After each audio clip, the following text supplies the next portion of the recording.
What is good, my nasty ass wrestlers? If you guys don't know me, my name is Isaac and I post a new video here on my channel every single day, so hit the like button, hit the subscribe button. If you guys don't know what today is, it's Mail Monday. So basically you guys comment questions and I answer them in this video, right? So question number 1 comes from Cameron Turner. Hey man, love the content. My season starts in a month and I'm currently 160. But to get guaranteed a varsity spot, my only bet would be to go 172. I know I can take the kids. The only question is how do I gain weight fast but still be in shape for the season? Jumping from 160 to 172 is kind of big, considering just to like make the maximum weight, you have to gain 12 pounds, right? And to be in a weight class, you want to cut a little bit of weight. You want to cut like 3 or 4 pounds minimum, usually.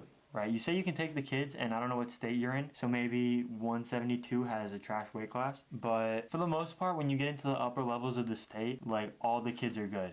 And you're gonna run into kids that are gonna be a lot bigger than you from like other counties and other like cities and shit. You run into kids that are 182, cutting to 172, and they're just gonna bully you around. You're asking how to gain weight in a month, which is difficult but doable. You know what I mean? It takes a lot of work. A lot of work. You have to eat, you have to pound protein. You have to be eating a ton of protein. You want to be eating amino acids, vitamins, vegetables, fruits, very heavy meats. Don't eat a lot of refined stuff that just like makes you feel like shit and turns into fat. Try and make most of your calories be either meat or vegetables or fruit, and eat a lot of calories. And you want to lift as much as you can, like as much as you can withstand. You know what I mean? A day. And that doesn't mean you have to lift like 4 times a day, but if you lift once a day, then make it like a 2-hour lift and make it an exhausting 2-hour lift. Make it a 2-hour lift where at the end you're like, Jesus Christ, this was terrible. You're pouring sweat. Make it a difficult one. As far as that goes, in the beginning when you start pushing your body very hard, in the beginning it's very difficult, but after you get over that first lump, you stop getting so sore and it's a lot easier to maintain. You know what I mean? Obviously don't like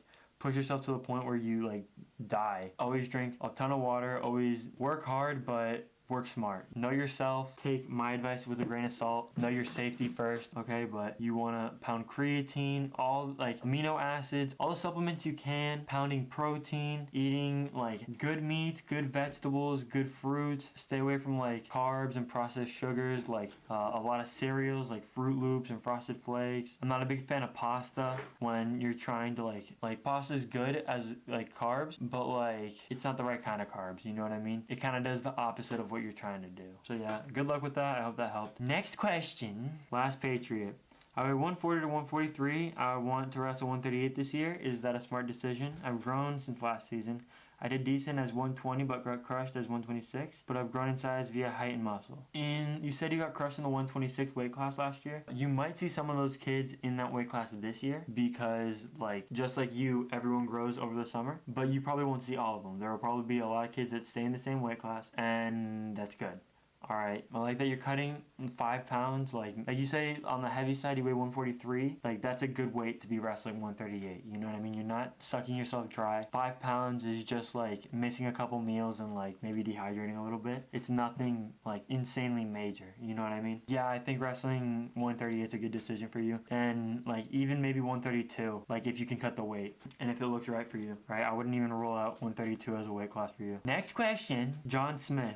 Thanks, can you teach me what to do to be better because I suck? Alright, so the trick to being a good wrestler, first things first, is you have to open a can of tomatoes and you have to put 2 eggs in it and then you have to drink it through a straw. And if you do that every day for 4 years, then that will do absolutely nothing because the only thing that gets you anywhere is hard work and repetition, right? The way you get better is by repeating the same actions constantly. And then once you see the opening for those actions, it becomes an instinct. No one move will ever, there's nothing that I can just tell you that will make you a good wrestler, right? You can watch my videos, listen to my tips, that'll definitely help.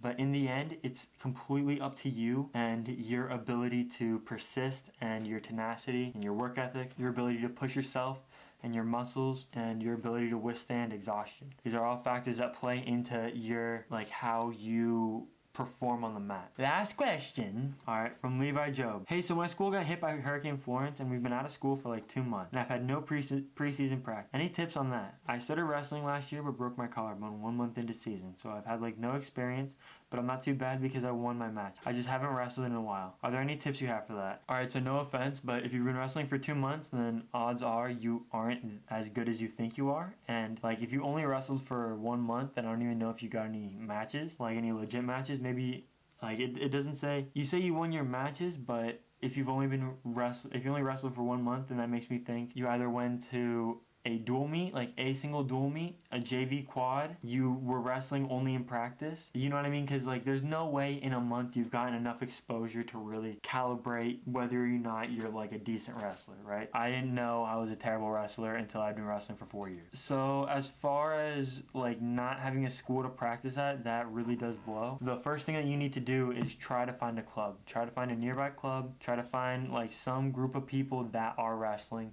There's no specific wrestling schools, then a lot of jiu-jitsu schools have wrestling programs. They're not as good. I wouldn't suggest them as a first option, but they definitely work. They definitely help you they definitely give you mat time.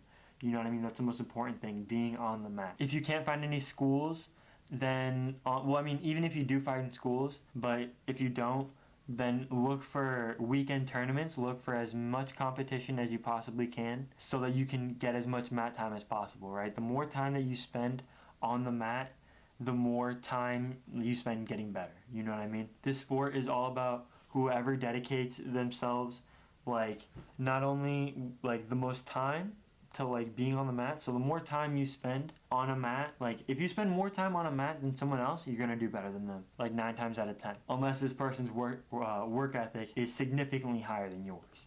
Right? They just have they were born with the athletic ability to push harder than you were. So yeah, if you can't look for tournaments every single weekend, try to find a club, and if you can't do either of those, start doing jiu-jitsu.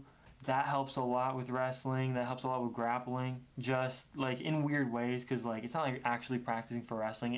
Doing jiu-jitsu will never be a replacement, but it helps a lot because like it just helps you be more fluid and like know where to, when to move and think and I don't know, it does a lot for like the way you think, and it does a lot. And if you can't do any of that, you should probably do all of these except for the jiu-jitsu if you can find a wrestling school. But visualizing like yourself wrestling, visualizing like the exact things that you're gonna do helps so much. It literally helps so much. Like lying in bed and just like imagining yourself wrestling someone, setting a shot up, like level changing, going in for the shot, hitting the double leg, looking for the half, sticking them, and just visualizing yourself.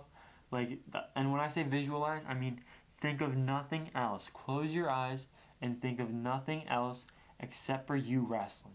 Except for you wrestling and you like doing this thing as like the absolute best you can.